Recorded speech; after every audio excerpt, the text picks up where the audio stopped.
Hello and welcome to Leadership PRN. This is the Dalhousie Faculty of Medicine podcast for leaders both new and established. My name is Dr. Lara Hazelton. I'm a psychiatrist with an interest in medical education and leadership. Today, I'm really excited to have a guest, somebody that I've known for a while, Teresa Chan. Hi, Teresa. How are you? Hello. How are you doing?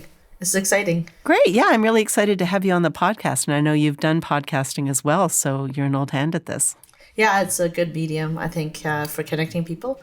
And really excited to be here on yours. So, Teresa, tell us a bit about yourself and your leadership experience.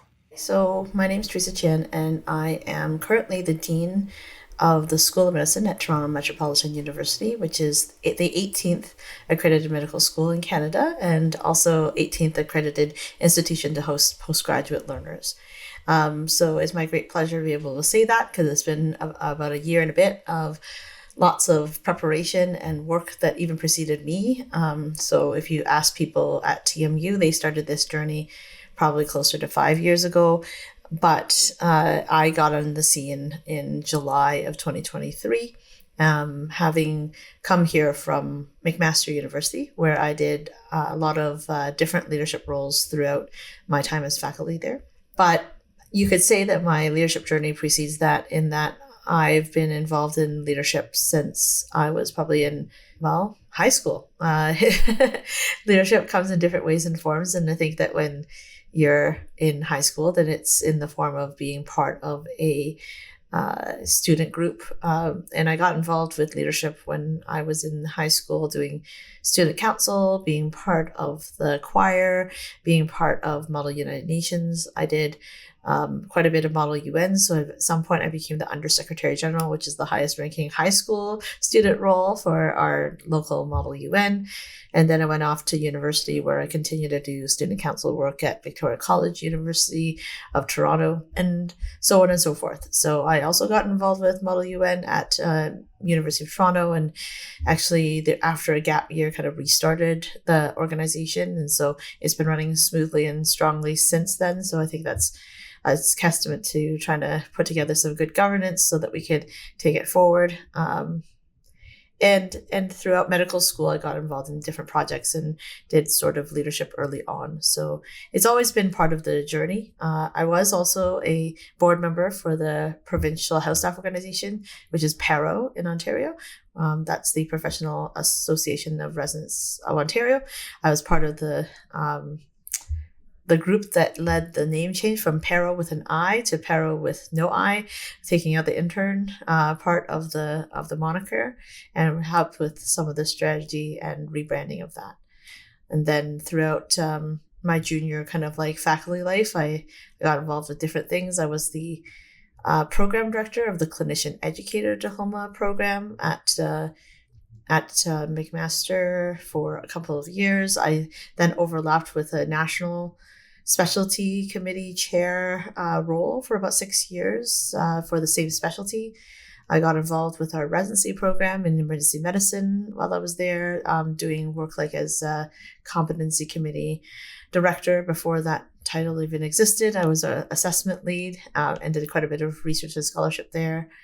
And I eventually became the assistant dean of faculty development, which is how I know you. So that's how I got to know kind of all of the faculty development leads across the country and found that network quite exciting.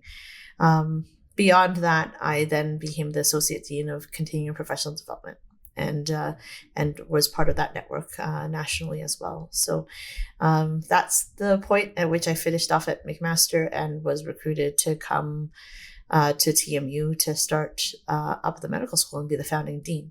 The previous person before me was Andrew Padmos. Many of you will know Dr. Padmos as a pretty famous guy who's done really great things as the CEO of the Royal College, but he preceded me as the Dean of Record to help kickstart the initiative of the School of Medicine. So I follow in big footsteps, I guess, and have big shoes to fill. And so I started that role about July 15th of 2023, and we've been going strong ever since. It's interesting.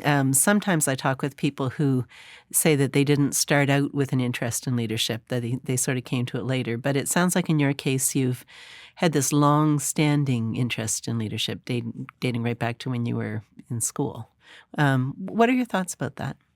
I think, to be honest, when you're younger and people see some potential in you, I think it's entirely possible for you to see yourself in other people's eyes. I think when I was in elementary school, maybe I was a little bit more bossy, I don't know, as a little girl, and they thought, "Man, she's leaderly," and so brought me over to understand what that meant and what that power that I had within me, how I could use that for good, and how I could augment my tendencies towards wanting to take charge with more emotional intelligence and reading people and understanding the people around me. And I think that was something that was fostered early on. My board of education was really into leadership. So that was also probably a circumstance that affected my leadership journey. And I think that's probably why I got involved earlier on. I'd gone to my first leadership, they called it camp, but leadership program since age 11. So if you started off, then it was that there were, once you're kind of labeled, I guess, maybe people tended to foster your development further. But yeah, like I think I always did a little bit more of that kind of organizing and putting things together, kind of big picture stuff, directing little movies in grade 7 and 8, or the Christmas review. They still called it Christmas back then. But that was something that we did over the course of many years. I found that I was developing these skills alongside, I guess. And so that's probably part of the journey. And now you have this role at TMU, as you described. So this is a big initiative. I mean, you mentioned that other people had been starting on it, but certainly, a big initiative, a lot of change and development in a rapid period of time. How do you effectively manage a big new initiative like that?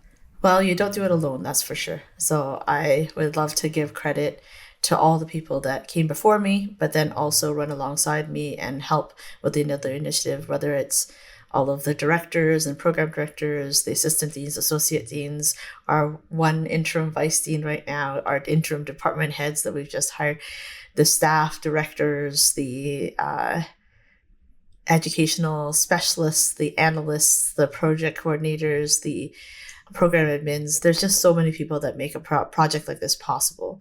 Of course, notably, I would say that I have my mentors in the president, Dr. Mohammed Leshmi, and the provost, Dr. Roberta Inachito Provenzano, who mentor me all the time and help surround me with supports, especially when things get a little bit rocky sometimes.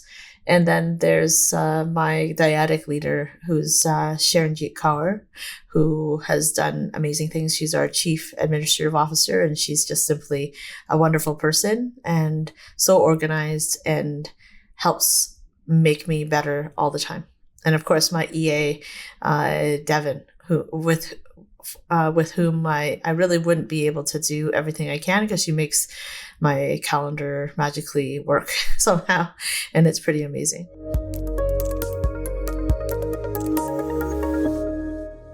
So thinking about all these people that are necessary to bring something about like this around a major project, what would you say your role as the leader has been to coordinate or inspire this group? Because it's a team effort, but you are the team lead, right? So I think everyone has the possibility of being a team lead. There's so many different levels of teaming that happen at all levels. And so I think that my job is to make sure everyone sees themselves as leaders and to act in a leaderly way to accentuate what it is that we're all headed towards. I think there's been a brilliant vision and mission set forth by the school that for many of the people that are at the highest levels probably predates even me joining. It's part of the reason why I joined. So having that roadmap and that clear vision as to where we want to build towards, that's very helpful. Now, my job as a leader is to help us evolve that as we bring on more people, to work on onboarding more people as we go through it, making sure that they understand all the elements and the history. And then I think it's about moving forward to empower people to see this as something that they can actually take on and evolve and change and grow with it, but then also have it grow with us as we become the team that then owns it. I think that there's a lot to be said about empowering people and ensuring that they see themselves and their contributions as being meaningful, and they're not just getting bossed around, right? Like I might have done when I was 9, but rather to bring them along to see their part in it and to empower them to take a leaderly role in making things happen in the way that makes sense for them. What's been the most surprising thing about the process for you? I think I'm just floored by how amazing the team is, to be honest. They've done stuff that I did not think was possible, that I thought, yeah, let's give it a shot and see where we land. And almost every single time they've landed exactly the product that I'm proud to stand behind. And obviously I put in my aliquot of sweat equity into all of it, but it's pretty amazing when you empower people to run and do what they need to do, the results that you can get. I think the surprising part has been just how activated the team can be when they're mission aligned and interested in fulfilling what it is that needs to be fulfilled. And I think that visionary outlook on what the School of Medicine at TMU could be is the beacon that was set forth by our senior leaders like Dr. Leshmi and others like Dr. Hadmos, and we're trying to live to it, and it's amazing, right? So it's pretty just fulfilling to see everyone come alive and show us their willingness to contribute in their way and to bring their great ideas forward. And I hope we can keep that up. Because if we do, I think we're going to have a really amazing school for the students and then the residents as well. And hopefully they can all in turn contribute with their own little contributions or big contributions, depending on what they want to do. So I think that a system is made up of people. And I think it's through those people that you can realize great things. Have there been any unexpected challenges, let's say? Yeah, there's always going to be unexpected challenges. Obviously, you only need to Google us and you'll see the national press has become very obsessed and interested in our admissions process. There's disagreement between, what they necessarily see in what we have written. And I think the nice thing is that we know across the country, we're trying to be consistent with what it is that we've put out there with other admissions processes. And actually, we're not very different from the others. So I think in the end, we're trying to do some great work that's aligned with where many of the medical schools before us have been working on. And I think we want to bring some of that equity into that space, knowing that merit and excellence are not counter to the idea of being able to allow people great access and opportunity. And I look forward to watching people flourish as we give them a chance to show us what they're made of as they come in through our doors, and to help them make sure that they hit the mark and become great physicians that serve Canada in the way that we need it. Do you feel like you've learned anything about yourself over the past year? Yes, I think I've learned a lot about thinking, how might I portray myself as authentic while also taking on a big role like this. I think there was another person who's been a dean before that gave me really great advice. Dr. Lisa Barnoff is actually is our interim vice dean right now. And she had highlighted how sometimes your relationships and your interactions with people just have to change because you assume a role like this. And I think the hardest part has been to come and reconcile that and understand what that means, because I like to be my authentic self when I'm a leader. And sometimes official roles make that almost impossible. I am trying to learn how to do that in my own way and keep myself still authentic and be myself still. But sometimes you have to be a different person in front of a crowd. You might need to be a little bit more elegant at times. Maybe you have to have your hair a little bit better organized and done up nice. It's kind of like that Netflix show, The Diplomat, right? Like I've been someone that does a lot of hard work and is maybe a little bit more behind the scenes in the past.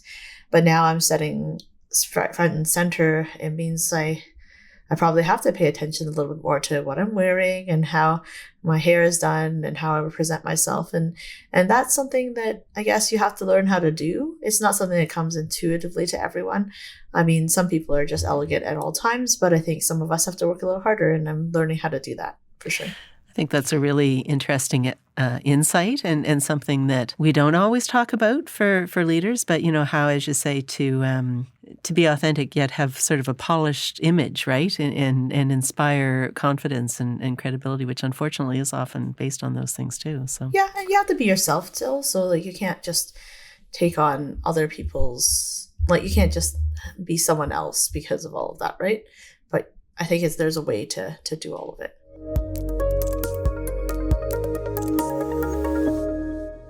What advice do you have for listeners who are leading major projects like this one?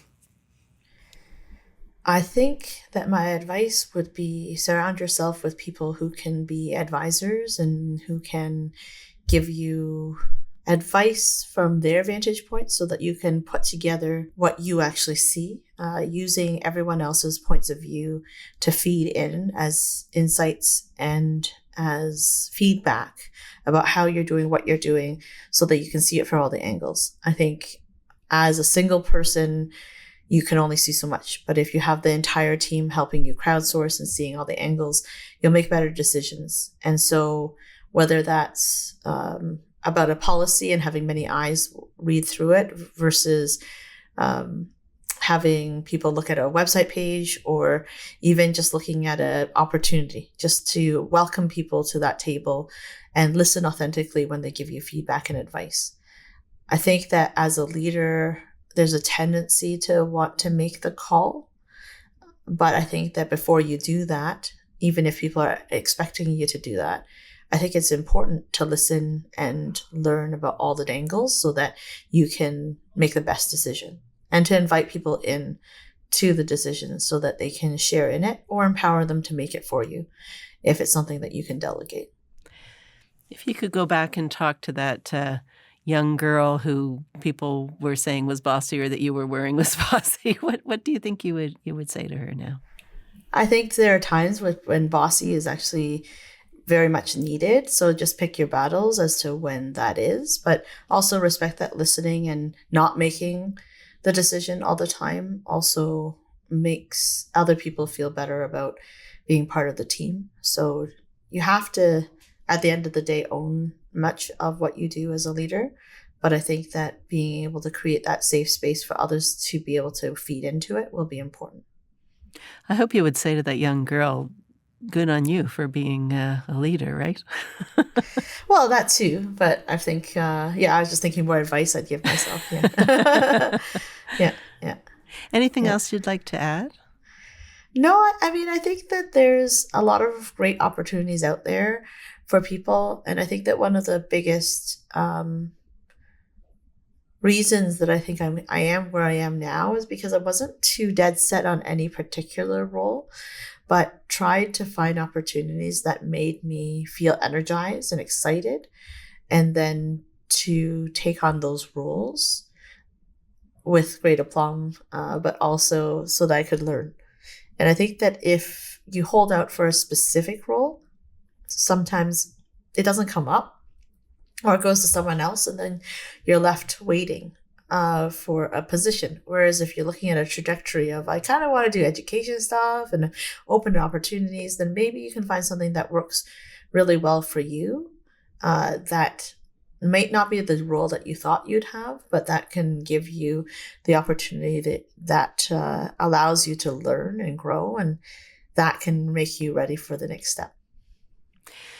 Teresa, thank you so much for taking the time to speak with me today. I know you must be incredibly busy with all your work at TMU, and congratulations on the successes that you've had. It's really exciting and impressive to see this coming together.